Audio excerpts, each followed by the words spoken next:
Sebelum kita mulai, aku mau tanya sesuatu dulu. Dan aku minta kamu jawab jujur. Cukup di dalam hatimu aja. Pernahkah kamu merencanakan sesuatu dengan sangat serius? Kamu tulis, kamu pikirin matang-matang, kamu usahain sekuat tenaga, kamu doakan tiap malam. Tapi ternyata hasilnya sama sekali nggak sesuai yang kamu mau? Kalau iya, video ini dibuat untuk kamu. Karena hari ini kita mau bahas sesuatu yang banyak orang rasain, tapi jarang banget dibahas dengan jujur dan mendalam. Judulnya sederhana, tapi dalam banget. Kita punya rencana, Allah juga punya rencana. Dan pertanyaan besarnya adalah, ketika dua rencana itu bertabrakan, apa yang sebenarnya terjadi dan gimana kita seharusnya menyikapinya? Yuk, kita duduk bareng, kita ngobrol. Karena ini bukan ceramah, ini percakapan. Antara aku, kamu, dan mungkin Allah yang sedang mengatur semuanya. Oke, kita mulai dari sebuah fakta sederhana. Manusia itu suka banget bikin rencana. Dari bangun tidur sampai tidur lagi. Kita selalu merencanakan sesuatu. Pagi-pagi kita udah mikir, mau makan apa, mau ngerjain apa, mau ketemu siapa. Dan untuk hal-hal besar dalam hidup, kita bahkan bikin rencana jangka panjang. Coba aku tebak, pernah nggak kamu nulis atau mikirin sesuatu kayak gini? Umur 17 aku harus lulus ujian nasional dengan nilai bagus. Umur 20 aku kuliah di kampus terbaik, jurusan yang aku suka. Umur 23 aku udah kerja, gaji lumayan. Umur 25 aku mandiri, punya kendaraan sendiri. Umur 27 aku nikah sama orang yang aku cinta. Umur 30 aku punya rumah, anak satu, karier bagus. Kedengarannya sempurna kan? Dan sebenarnya, nggak ada yang salah dari itu semua. Islam bahkan mendorong kita untuk merencanakan. Ada sebuah ungkapan yang sangat terkenal yang menggambarkan ini. Ikat dulu untamu, baru bertawakal kepada Allah. Artinya, Islam bukan agama yang mengajarkan kita pasrah tanpa usaha.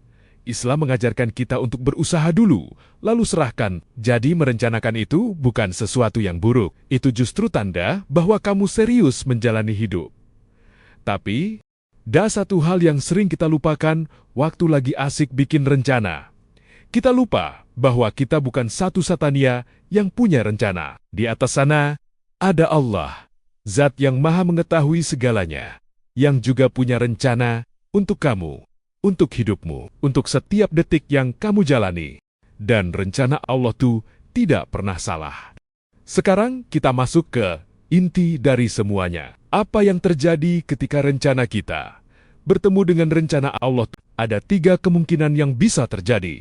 Kemungkinan pertama, rencana kita dan rencana Allah selaras. Artinya, apa yang kamu rencanakan, memang itu yang Allah izinkan terjadi. Kamu mau lulus dengan nilai bagus, dan kamu lulus. Kamu mau kerja di tempat impian, dan kamu diterima. Kamu mau menikah dengan seseorang, dan itu terjadi. Di sini, kita sering lupa satu hal penting. Kita nganggap itu semua karena usaha kita sendiri. Padahal, itu karena Allah mengizinkan. Ada tangan Allah di balik setiap kesuksesanmu. Kemungkinan kedua, rencana kita ditunda oleh Allah. Kamu mau sesuatu sekarang, tapi Allah bilang, belum, bukan sekarang. Ini yang sering bikin kita frustasi. Bukan karena nggak dapat, tapi karena nunggu. Dan nunggu itu berat, tapi seringkali penundaan Allah adalah perlindungan. Dia tahu kamu belum siap, atau dia tahu ada sesuatu yang lebih baik yang sedang disiapkan. Kemungkinan ketiga, rencana kita diganti oleh Allah. Ini yang paling berat. Bukan ditunda, tapi diganti total. Kamu minta A, Allah kasih B. Kamu rencanakan satu jalan, Allah tunjukkan jalan yang sama sekali berbeda. Dan inilah momen di mana iman kita benar-benar diuji. Disinilah kita bertanya, aku percaya nggak sama Allah? Allah berfirman dalam Al-Quran surah Al-Anfal ayat 30. Mereka membuat rencana, dan Allah pun membuat rencana. Dan Allah adalah sebaik-baik pembuat rencana. Perhatikan, Allah tidak bilang rencanamu salah. Allah tidak bilang, jangan bikin rencana. Allah hanya mengingatkan, di atas rencanamu ada rencanaku, dan rencanaku lebih baik. Kita jujur aja ya, saat rencana kita gagal itu sakit banget, dan aku nggak mau pura-pura itu nggak sakit. Karena kalau aku bilang itu biasa aja, itu bohong. Coba kita lihat beberapa situasi nyata.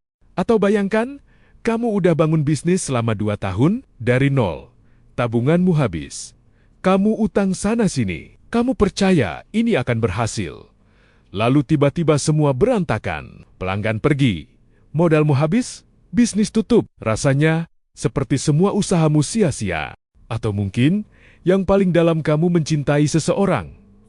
Serius, kamu bahkan udah rencanain masa depan bersama. Tapi ternyata hubungan itu harus berakhir. Bukan karena salahmu, tapi ya berakhir rasanya seperti kehilangan bagian dari dirimu sendiri. Aku mau bilang sesuatu ke kamu. Rasa sakit itu nyata. Boleh kamu rasakan. Boleh kamu menangis. Bahkan Allah tahu kamu menangis. Dan Allah tidak marah padamu karena menangis. Yang Allah tidak mau adalah kamu berhenti, menyerah total, kehilangan kepercayaan bahwa ada hikmah di balik semua yang terjadi. Karena ada sebuah hadis yang sangat indah dari Rasulullah. Sungguh menakjubkan urusan seorang mukmin. Sesungguhnya, semua urusannya adalah baik, dan itu tidak dimiliki siapapun kecuali orang mukmin. Jika ia mendapat kesenangan, ia bersyukur, maka itu baik baginya. Dan jika ia ditimpa musibah, ia bersabar, maka itu pun baik baginya. Hadis riwayat Muslim. Dua kondisi yang berbeda, tapi dua-duanya baik. Bukan karena kita berpura-pura baik-baik saja, tapi karena kita percaya bahwa tidak pernah salah. Sekarang, aku mau ajak kamu melihat beberapa kisah. Kisah nyata dari Al-Quran, dari sejarah, dan dari kehidupan di sekitar kita, yang semuanya membuktikan satu hal, rencana Allah selalu lebih baik. Kisah pertama, Nabi Musa dan ibu yang melepas anaknya. Bayangkan, kamu seorang ibu. Bayi kamu baru lahir, tapi situasi di luar sangat berbahaya. Tentara Firaun sedang membunuh setiap bayi laki-laki. Lalu Allah memerintahkan sesuatu yang luar biasa. Hanyutkan bayimu ke sungai. Apa? Hanyutkan ke sungai. Bukankah itu justru membahayakan? Tapi ibu Nabi Musa taat. Dia percaya. Dia hanyutkan bayinya. Dan apa yang terjadi? Bayi itu ditemukan oleh keluarga Firaun dan dibesarkan di istana kerajaan. Aman, terlindungi. Bahkan akhirnya menjadi nabi yang membebaskan Bani Israel dari perbudakan. Rencana ibu Musa pasti cuma satu, selamatkan anaknya. Rencana Allah jauh lebih besar dari itu. Kisah kedua, Nabi Yusuf yang dibuang ke sumur. Nabi Yusuf dibuang ke sumur oleh saudara-saudaranya sendiri karena iri. Dijual jadi budak, dipenjara bertahun-tahun karena fitnah yang tidak pernah ia lakukan. Kalau kamu ada di posisi itu, kamu pasti mikir, hidupku hancur, tidak ada harapan lagi. Tapi, endingnya, Nabi Yusuf menjadi pembesar Mesir, bertemu kembali dengan keluarganya, dan beliau berkata, sesungguhnya Tuhanku maha lembut terhadap apa yang dia kehendaki. Quran Surat Yusuf 100. Bukan aku berhasil karena usahaku, tapi Tuhanku maha lembut. Kisah ketiga. Dari kehidupan nyata, seorang laki-laki melamar pekerjaan ke 12 perusahaan berbeda. Semuanya menolak, bahkan KFC pun nggak nerima dia. Dia putus asa, ngerasa gagal total. Tapi karena semua pintu itu tertutup, dia akhirnya nyoba jalan yang berbeda, mendirikan sebuah perusahaan teknologi kecil-kecilan, namanya Jack Ma. Dan perusahaannya bernama Alibaba. Kisah-kisah ini bukan soal keberuntungan. Ini soal rencana Allah yang bekerja dengan cara yang kita tidak selalu mengerti di awal. Oke, sekarang kita sampai di bagian yang paling penting. Semua yang kita bahas tadi, itu indah secara teori. Tapi, gimana praktiknya? Gimana caranya kita beneran bisa berdamai dan percaya sama rencana Allah? Ini bukan sesuatu yang bisa selesai dalam satu malam. Tapi, ada beberapa hal yang bisa mulai kamu latih hari ini. Usaha dulu, tawakal. Kemudian, jangan salah pahami tawakal. Tawakal bukan pasrah tanpa usaha. Tawakal adalah menyerahkan hasil setelah kamu sudah berusaha dengan maksimal. Berikan yang terbaik dari dirimu. Lalu katakan, "Ya Allah, aku sudah berusaha. Sekarang, aku serahkan semuanya kepadamu." Ubah pertanyaanmu. Waktu rencana gagal, kita sering tanya, "Kenapa ini terjadi padaku?" Coba ganti dengan, "Ya Allah, Apa yang ingin engkau ajarkan padaku melalui ini? Pergeseran kecil itu mengubah sudut pandang kita dari korban menjadi murid. Perbanyak doa istikharah. Perbanyak doa istikharah sebelum mengambil keputusan besar, mintalah petunjuk Allah. Istikharah bukan tentang mimpi ajaib. Istikharah adalah cara kita bilang ke Allah, aku tidak tahu mana yang terbaik, tapi engkau tahu, tunjukkan aku jalanmu. Ingat bahwa Allah melihat lebih jauh. Kita melihat hari ini, Allah melihat seluruh hidupmu dari lahir sampai mati. Bahkan sampai akhirat, ketika Dia menutup satu pintu, Dia melihat pintu lain yang lebih baik yang sedang menunggu di balik tikungan. Jangan berhenti bermunajat. Ketika rencana gagal, jangan kabur dari Allah. Justru larikan diri ke Allah. Nangis di hadapannya, ceritakan sakitmu. Tanyakan kebimbanganmu, karena Dia adalah sabak baik pendengar dan sebaik-baik perencana. Allah berfirman dalam surah Al-Baqarah ayat 216.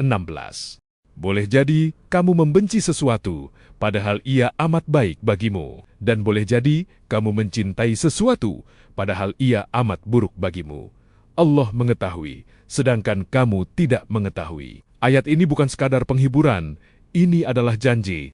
Sebelum kita tutup, aku mau bicara langsung ke kamu. Ya, kamu yang mungkin sekarang lagi di titik terendah, yang rencanamu baru aja berantakan, yang mimpimu terasa jauh, yang udah berdoa tapi belum dapat jawabannya. Aku nggak mau bilang santai aja, karena aku tahu itu nggak mudah. Tapi aku mau bilang ini, Allah tidak pernah melupakanmu, tidak pernah. Doa yang kamu panjatkan jam 3 pagi itu didengar, air mata yang kamu sembunyikan dari semua orang itu dilihat. Usahamu yang belum kelihatan hasilnya itu dicatat, dan mungkin sekarang kamu belum mengerti kenapa semua ini terjadi. Tapi percayalah, suatu hari nanti kamu akan menoleh ke belakang, dan kamu akan berkata, oh, ternyata ini jalannya, ternyata memang harus begini. Ternyata Allah jauh lebih tahu dariku. Itu hari yang indah. Dan kamu akan sampai di sana. Teruslah berusaha, teruslah berdoa, teruslah percaya, karena kamu punya rencana, dan itu bagus. Tapi Allah juga punya rencana untukmu, dan rencana itu sempurna. Baik, kita sudah sampai di akhir video hari ini. Terima kasih sudah menemani aku ngobrol selama ini. Semoga setiap kata yang kita bahas bersama bisa jadi pengingat, penyemangat, dan penguat buat perjalananmu ke depan. Kalau video ini terasa ngena di hatimu, tolong share ke satu orang yang menurutmu butuh mendengar ini hari ini. Siapa tahu, satu share-in kamu bisa mengubah cara pandang seseorang. Dan di kolom komentar, aku mau tanya, apa satu rencana dalam hidupmu yang gagal, tapi ternyata Allah gantikan dengan sesuatu yang lebih baik? Ceritakan di bawah, karena kisahmu bisa jadi kekuatan buat orang lain. Jangan lupa like dan subscribe supaya kita bisa terus ngobrol seperti ini. Sampai jumpa di video berikutnya. Tetap semangat, tetap percaya, tetap berdoa.